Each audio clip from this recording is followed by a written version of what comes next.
এই যে এটা হচ্ছে ওল্ড দীঘা মোড়। তো চলো দীঘাকে বাই বাই জানিয়ে বেরিয়ে যাচ্ছি কলকাতার দিকে, মানে বাড়ির দিকে। তো প্রথমে এখান থেকে যাব হচ্ছে কাঁথি মোড়। কাঁথি মোড় থেকে লেফট নেব, লেফট একদম স্ট্রেট বেরিয়ে যাব নন্দকুমার। নন্দকুমার থেকে আবার লেফট নিয়ে বেরিয়ে যাব কোলাঘাট, বাগনান, সাঁতরাগাছি, তারপরে আমাদের বাড়ি মানে কলকাতা। এটাই হচ্ছে কাঁথি মোড়। এখান থেকে স্ট্রেট বেরিয়ে গেলে কাঁথি টাউন চলে যাচ্ছে, আর লেফট সাইডে নিয়ে নিলাম নন্দকুমারের দিকে মানে কলকাতার দিকে।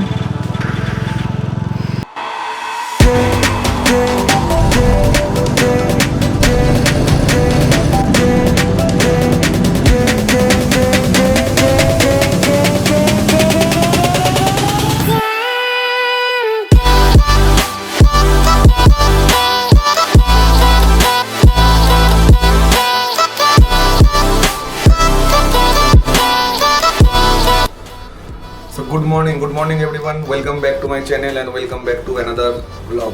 তো আগের ব্লগে মানে কালকের ব্লগে তোমরা দেখতে পেয়েছো আমরা কলকাতা থেকে দীঘা এসেছিলাম, আর আজ দীঘা ছেড়ে বেরিয়ে যাচ্ছি। মানে একদিনই থেকেছি, একদিনই স্টে করেছি দীঘাতে। তো আজ মর্নিংয়ে আমাদের হোটেলে চেক আউট আছে, একটু সি বিচের ধারে যাবো, গিয়ে একটু টাইম স্পেন্ড করবো, দেন ওখান থেকে বাড়ি। ব্ল্যাক টিটা জাস্ট খাচ্ছি, খেয়ে চেক আউট করবো। লাগেজপত্র প্যাকিং অলমোস্ট ডান। বাইকে জাস্ট স্যাডেল আপ করবো, স্যাডেল আপ করে দীঘা ছেড়ে বাড়ির দিকে বেরিয়ে যাবো। তো চলো দেখা হচ্ছে তোমাদের সাথে একেবারে মোটো ব্লগিং সেটআপে।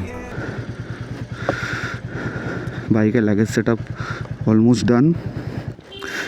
ওম কৃষ্ণায় বাসুদেবায় হরায় পরমাত্মনে প্রণত ক্লেশ নাশায় গোবিন্দায় নমো নমঃ। জয় শ্রীকৃষ্ণ, জয় বজরংবলী, জয় মা কালী। চলো। হ্যাঁ হ্যাঁ হ্যাঁ হ্যাঁ বসে পড়। ঘড়িতে বাজে 10টা 8, আর দীঘা ছেড়ে আমরা বেরিয়ে পড়ছি বাড়ির দিকে। তো চলো। তো এখানে কিছুক্ষণ দাঁড়িয়ে একটু ব্রেকফাস্ট করলাম। ব্রেকফাস্ট করে এবারে দীঘা ছেড়ে বেরিয়ে যাচ্ছি। এই যে এটা হচ্ছে ওল্ড দীঘা মোড়। তো চলো দীঘাকে বাই বাই জানিয়ে বেরিয়ে যাচ্ছি কলকাতার দিকে, মানে বাড়ির দিকে। 10:30 অলরেডি বেজে গেছে, রাস্তা অলরেডি কনজেস্টেড হওয়া শুরু হয়ে গেছে, আর ভাই গরমও বেশ লাগছে। তো আজকে আমাদের জার্নি হচ্ছে ওই 200 কিলোমিটার মতন, মানে দীঘা থেকে কলকাতা। এর আগের ব্লগে তোমরা দেখতেই পেরেছো যে আমরা কলকাতা থেকে দীঘা এসেছিলাম, আর আজকে যাচ্ছি দীঘা থেকে আমাদের বাড়ি কলকাতা। তো প্রথমে এখান থেকে যাব হচ্ছে কাঁথি মোড়। কাঁথি মোড় থেকে লেফট নেব, লেফট একদম স্ট্রেট বেরিয়ে যাব নন্দকুমার। নন্দকুমার থেকে আবার লেফট নিয়ে বেরিয়ে যাব কোলাঘাট, বাগনান, সাঁতরাগাছি, তারপরে আমাদের বাড়ি মানে কলকাতা। ভেবেছিলাম একটু দীঘার মোহনার সাইডে যাব, বাট যেহেতু বেলা হয়ে গেছে আর গিয়ে সেরকম লাভ নেই, তাই একেবারে ডিসাইড করলাম আমরা আর কোথাও দাঁড়াবো না, একেবারে বেরিয়ে যাবো সোজা বাড়ির দিকে।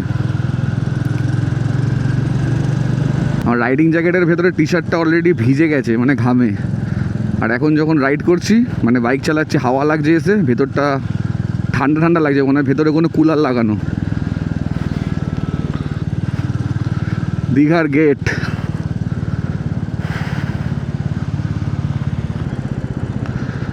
বাদিকে নাকা চেকিং হচ্ছে বাইকে, কেস দিচ্ছে, কেস রাস্তায় দাঁড়িয়ে কেস চলছে বাইকের। এখান থেকে কোলাঘাট আর 111 কিলোমিটার, আর কলকাতা 176 কিলোমিটার। এই জায়গাটার নাম মনে হচ্ছে রামনগর, দেখি তো। হ্যাঁ রামনগর, ফতেহপুর রামনগর এই জায়গাটার নাম। ভাই মোটো ব্লগিং করা অতটাও কিন্তু ইজি না। অনেকেই ভাবে যে মোটো ব্লগিং প্রচুর ইজি, হেলমেটের ভেতরে বক করা। অনেকেই ভাবে 20 মিনিটের একটা ব্লগ দেখে, 30 মিনিটের একটা ব্লগ দেখে যে একটা 20 মিনিটের ব্লগের মধ্যে আমরা যা দেখাই ওটা কিন্তু এটা সারা দিনের আমাদের খাটনির একটা পুট আপ আমরা প্রোভাইড করি একটা ব্লগের মধ্যে। ফার্স্ট তো ভাই এই গরমের মধ্যে এই রাইডিং গিয়ার্স পরে বাইক চালানো, দেন ফুল মার্কস হেলমেট রয়েছে, তারপর রাইডিং শ্যু, মানে সব কিছু নিয়ে একটা আলাদাই লেভেল ভাই। তো অনেকেই মনে করে যে 20 মিনিট 30 মিনিটের এরকম ব্লগ বানানো কী এমন ব্যাপার, এই চড়া ফাটা রোদে এরকম রাইডিং গিয়ার্স পরে বাইক চালানো is not easy man, is not easy. এখন তো শ্যুট করছি, এরপরে বাড়ি যাব, ডেটা ট্রান্সফার করবো ল্যাপটপে, দেন এডিটিং। মানে একটা ভিডিও শ্যুট করা থেকে ভিডিও এডিট করে রেন্ডার করে পোস্ট করা পর্যন্ত একটা ব্লগারের মাথায় প্রচুর চিন্তা থাকে ভাই। তা আমরা চেষ্টা করি একটা ভালো সুন্দর ভিডিও তোমাদের সামনে প্রেজেন্ট করার। তার পেছনে অনেকটাই এফোর্টস লাগে, অনেকটা এফোর্টস লাগে। এখান থেকে স্ট্রেট বেরিয়ে গেলে পড়বে কাঁথি মোড়, আর রাইট সাইডে চলে যাচ্ছে শঙ্করপুর বিচ। এই যে রাইট সাইডে চলে গেল শঙ্করপুর, আর স্ট্রেট বেরিয়ে যাচ্ছে কাঁথির দিকে। আর কালকে আমার যে হর্নের প্রবলেমটা ছিল সেটাও আমি কালকে ফিক্স করতে পারিনি, আজকেও পারিনি গাফিলতির কারণে। মানে কালকে এসেছি, ঘুরেছি, খেয়েছি, এনজয় করেছি, আর এই হর্ন দেখো বাজছেই না। এর আগের ব্লগটা যারা দেখেছো তারা বুঝতে পারবে আমার বাড়ি থেকে বেরানোর পরই হর্নটা প্রবলেম হচ্ছিল, মানে একদম স্লো বাজছিল, খ্যাচ খ্যাচ আওয়াজ হচ্ছিলো হর্নে। ভেবেছিলাম হাইওয়েতে কোথাও দাঁড়িয়ে একটু হর্নটা চেক করিয়ে নেবো, যেহেতু বাইকটা অনেক দিন ধরে বসেছিল, মানে শীতকালে সিকিম রাইড করে আসার পর বাইকটা সেরকমভাবে চালানো হয়নি। আর কি গাফিলতির কারণে হর্নটার ঠিক করানোই হয়নি। হর্ন ছাড়া চালাতে আমার যা প্রবলেম হচ্ছে সেটা আমি বুঝতে পারছি, দেখো অবস্থা। ঠিক আছে, আস্তে আস্তে যাব। একটু কনজেস্টেড এরিয়াগুলোতে প্রবলেম হচ্ছে হর্নের জন্য, বাট হাইওয়েতে ঠিক আছে, ম্যানেজ করে নেবো। দেখি যদি মাঝ রাস্তায় কোথাও দাঁড়িয়ে যদি কোনো গ্যারেজ পাই দেখিয়ে নেবো, যদি না পাই একেবারে কলকাতা গিয়ে চেক করিয়ে নেবো। বাট এটা একদমই তোমাদেরকে রেকমেন্ড করবো না যে হর্ন ছাড়া রাইড করো।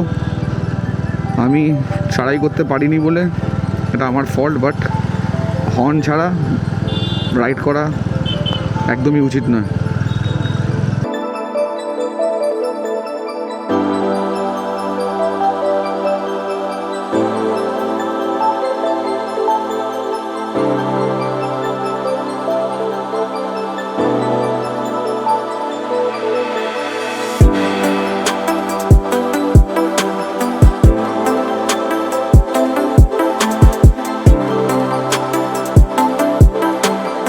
এই জায়গাটা আবার পুরোপুরি মেঘলা, একটু আগে প্রচুর রোদ ছিল, এই জায়গাটা আবার পুরো মেঘ করে রয়েছে, মানে রোদ নেই, বেশ ঠান্ডা ঠান্ডা আছে এই জায়গাটা।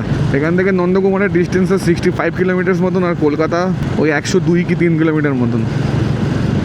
ভাই সাহেব দেখে না, ডান দিকে দেখবে না, গাড়ি আসছে। এরা আর কি, এদের জন্যই তো রাস্তা অ্যাক্সিডেন্টগুলো হয়। ডান দিকটা ফলোই করলো না যে গাড়ি আসছে বা বাইক আসছে, কিছু একটা আসছে, ওর মতন গাড়িটা জাস্ট টার্ন নিয়ে নিল।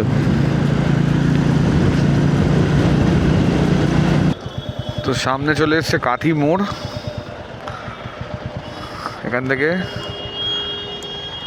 লেফট টার্ন নেব, লেফট টার্ন নিয়ে স্ট্রেট বেরিয়ে যাব কলকাতার দিকে। আর রাইট সাইডে পড়ছে আমাদের কাঁথি শহর, মানে কাঁথি টাউন। রাইটে চলে যাচ্ছে, লেফট টার্ন নেব, লেফটে আমাদের কলকাতা, মানে নন্দকুমারের রাস্তাটা এইদিকে বেরিয়ে যাচ্ছে। এই যে রাইটে চলে যাচ্ছে কাঁথি টাউন, আর লেফটে চলে যাচ্ছে কলকাতা।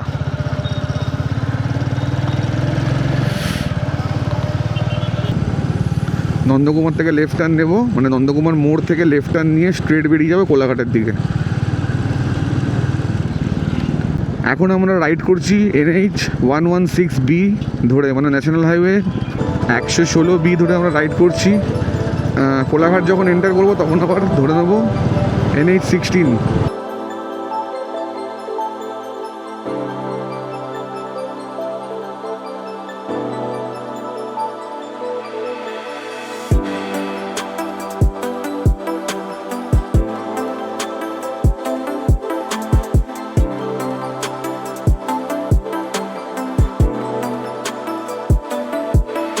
আর আর 1 কিলোমিটারের মধ্যে আমাদের ফার্স্ট টোল গেট পড়বে, মানে দীঘা থেকে কলকাতা যাওয়ার ফার্স্ট টোল গেট। মানে আসার সময় যে লাস্ট টোল গেটটা পড়েছিল যেটা বন্ধ, ওটাই মানে ফার্স্ট টোল গেট পড়বে আমাদের দীঘা থেকে কলকাতা যাওয়ার পথে। হ্যাঁ, অ্যাজ ইউজুয়াল। হ্যাঁ, ওটাই ফার্স্ট টোল গেট পড়বে, মানে দীঘা টু কলকাতা যাওয়ার পথে। টোল গেটটা বন্ধ। আমাদের ফার্স্ট টোল গেট পড়লো দীঘা থেকে কলকাতা যাওয়ার পথে। স্ট্রেট চলে যাচ্ছে কলকাতা, আর ডান দিকে নন্দীগ্রাম।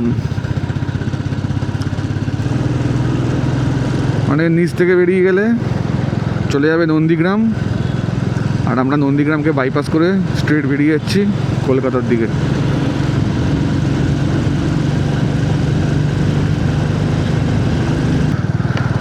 তো এখান থেকে লেফট টার্ন নিয়ে নেবো, মানে এটা নন্দকুমার মোড়। নন্দকুমার মোড় থেকে লেফট টার্ন নিয়ে আমরা চলে যাব কোলাঘাটের দিকে, আর রাইট সাইডে চলে যাচ্ছে হলদিয়া।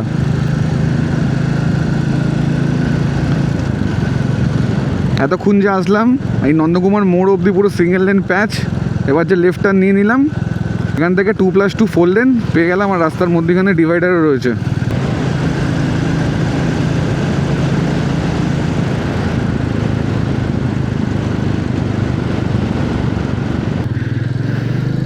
কোলাঘাটের ডিস্টেন্স এখান থেকে 25 কিলোমিটার্স।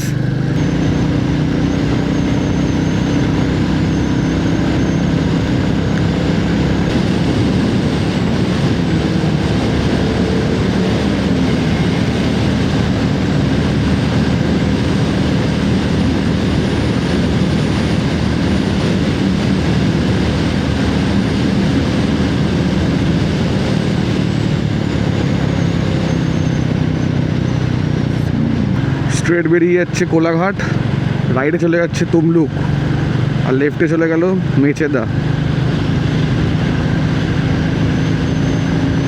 তো আমরা কোলাঘাটে এন্টার করছি।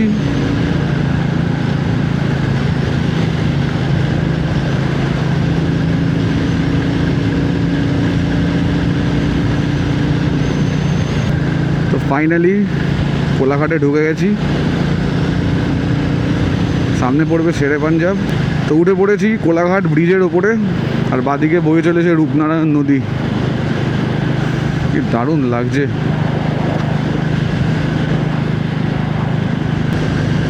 তো আর 6 কিলোমিটারের মধ্যে পড়বে বাগনান। কলকাতার ডিস্টেন্স আর 48 কিলোমিটার, আর Dankuni 42 kilometre. Kolkata 38 kilometre, airport 45। তো সামনে পড়লো Dankuni toll plaza. Dankuni toll plaza cross করে বেরিয়ে গেলাম।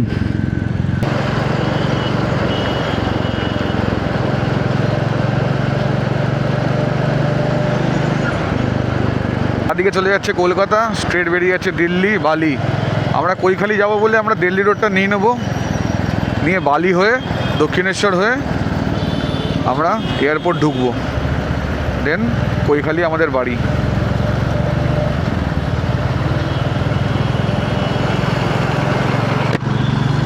বাদিকে চলে যাচ্ছে সাঁতরাগাছি, স্ট্রেট ডানকুনি।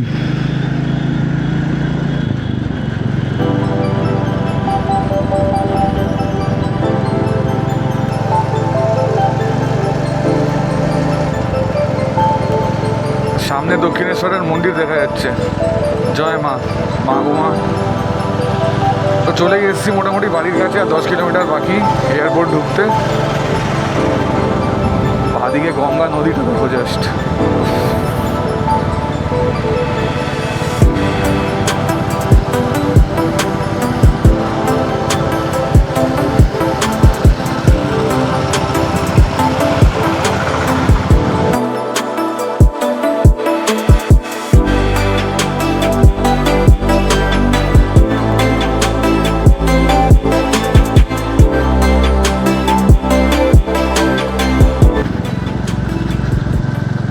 তো ফাইনালি পৌঁছে গেছি দমদম এয়ারপোর্ট।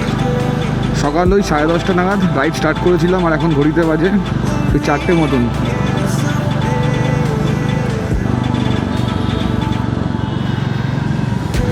তো এখান থেকে আমাদের বাড়ি কৈখালি মোটামুটি ওই 1 কিলোমিটার মতন। তো যেহেতু বাড়ির কাছে চলেই এসেছি, তো ব্লগটা এখানেই শেষ করছি। ব্লগটা আর বেশি বাড়াচ্ছি না। যদি ভিডিওটা ভালো লেগে থাকে please like, share and subscribe করে আমার পাশে থেকো। অ্যান্ড বেল আইকনটা কিন্তু প্রেস করতে ভুলো না, বিকজ বেল আইকন প্রেস না করলে ইউটিউব কিন্তু নোটিফিকেশানস তোমাদের কাছে পাঠাবে না। তো চলো, tata, good bye, stay tuned, stay safe and safe ride, tata.